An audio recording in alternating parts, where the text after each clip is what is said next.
Seorang anak Ogan dinasehati ibu kandungnya sendiri, bahkan kesal saat dirinya disuruh mencari pekerjaan. Tak terima, anak tersebut lebih memilih menghabisi ibu kandungnya sendiri dan menguburkannya di belakang rumah.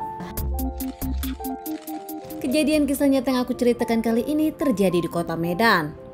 Seorang wanita bernama Megawati berusia 56 tahun, punya 3 anak bernama Wan, Yanti, dan juga Angga. Usai cerai dengan sang suami, Megawati pun menjadi single parent. Dirinya bekerja berusaha sendiri demi ketiga anaknya. Bahkan di mata para tetangga, Megawati pun disebutkan wanita yang tangguh, pekerja keras, selalu menyayangi anak-anaknya. Usai bercerai dengan sang suami, Megawati pun berjualan keliling kampung jual obat nyamuk. Wanita ini pun nampak tak pernah mengeluh. Dirinya pun di mata para tetangga kerap membantu meskipun dengan keadaan keuangan yang cukup pas-pasan. Berbeda dengan Megawati, sang ibu yang selalu mendapatkan pujian bahkan disukai para tetangga. Anak pertama dari Megawati, Wan, berusia 33 tahun, nampak berbeda dengan sang ibu. Menurut para tetangga, Wan adalah lelaki yang kerap bermasalah di lingkungannya. Tak hanya mabuk-mabukan, Wan sendiri kerap nongkrong dan ternyata tak punya kerja. Wan sendiri bahkan pernah terlibat tawuran dan dirinya sempat membakar mobil polisi dengan bensin saat itu. Wan dikenal sebagai orang yang galak, keras, dan temperamen dan tak bisa berbuat apa-apa. Megawati pun hanya menyayangi anak pertamanya ini. Kedua adik dari Wan pun sering menjadi korban, bahkan dipukul sang kakak hingga akhirnya saat mereka remaja tak kuat lagi memilih meninggalkan desa mereka dan merantau ke kota. Tak lama Wan menikah dengan wanita pilihannya, wanita yang dikenal oleh Wan dari temannya. Saat itu pun Wan tak ada kerja, namun wanita tersebut menerima Wan di awal. Dan saat itu pun Wan tinggal bersama istrinya. Dari pernikahannya, Wan pun mendapatkan satu anak lelaki berusia 4 tahun. Setelah menikah dengan sang istri, Wan sendiri tak pernah ada komunikasi dengan sang ibu, tak pernah mendatangi Megawati, bahkan Megawati sang ibu pun tak tahu kabar Wan yang sudah pindah ke kampung sebelah. Pernikahan Wan hampir menjelang ke 5 tahun, namun ternyata gonjang-ganjing di keluarganya mulai terasa terkait permasalahan ekonomi yang tak pernah dipenuhi Wan.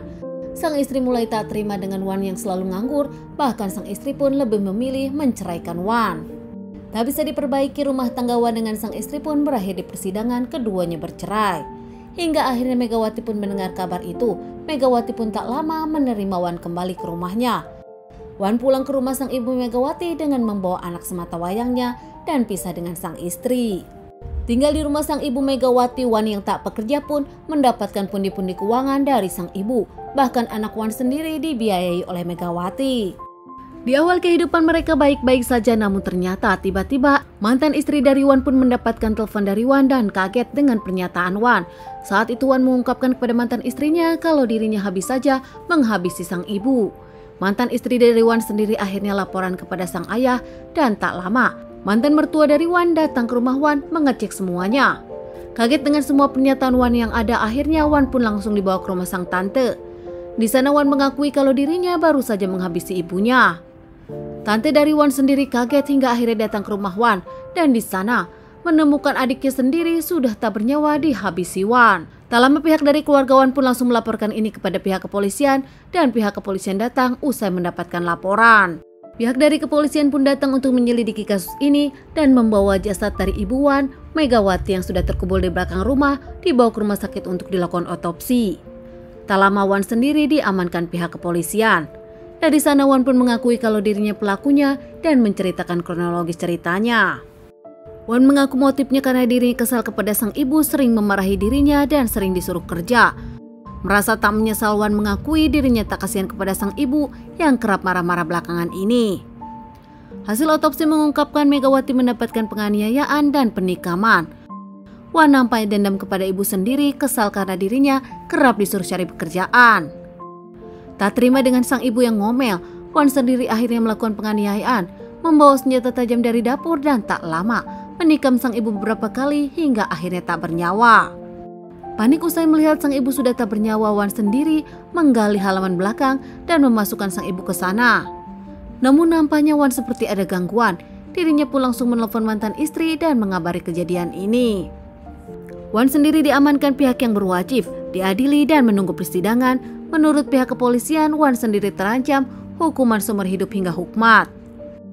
Menurut keluarga dari Megawati sendiri, bukan hanya Megawati yang kesal, namun seluruh keluarga termasuk kedua adik Wan.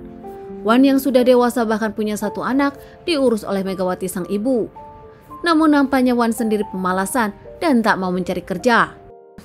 Megawati yang memang sudah tua lama-lama kesal dengan perlakuan Wan, hingga beberapa kali Megawati pun menyuruh Wan untuk mencari pekerjaan demi sang anak.